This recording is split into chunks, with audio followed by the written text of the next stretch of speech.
Salam, hər vaxtınız xeyir, hörmətli izləyicilər. Mən Ömər Abuşov. Tech Channel kanalı olaraq bugün sizlərlə birgə məntiqdən işləşdirmə mövzusuna aid bir sualla qarşınızdayıq.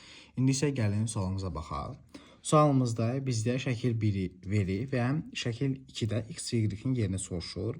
İndi isə biz öncəliklə gəlin bu dairələrə baxaq. Dairələrə diqqət yetirdiğimiz zaman görürük ki, bu E hərfi bir dənə hərflə əlaqə saxlayır. Ona görə burada 1 yazırıq.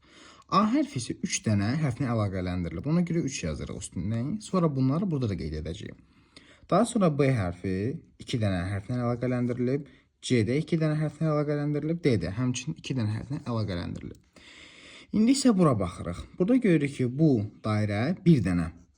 Burada hərflər olacaq. Ona görə bir hərflə əlaqələndirilib. X hərfi 3 dənə hərflə əlaqələndirilib. Bu dairə 2 dənə hərflə əlaqələndirilib. Bu dairədə 2, bu dairədə 2 dənə hərflə əlaqələndirilib. Biz görürük ki, burada olan rəqəmlərdən bir dənə 1 var, bir dənə 3 var. Ona görə 1-in yerinə olacaq E hərfi. X-in yerinə olacaq 3 dənə olan A-dır. Ona görə X A olacaq. X-imizin A olduğunu bilirik. Ona görə D variantı və Y variantını silirik. Qalır A, B, C variantlarımız. İndi isə biz baxırıq ki, X-la, yəni bu 3 dənə əlaqələndirilənlərdən biri E hərfidir, digəri isə B ilə C-dir. Deməli, biz bilmirik burada hansı olacaq. Burada B ilə C olacaq.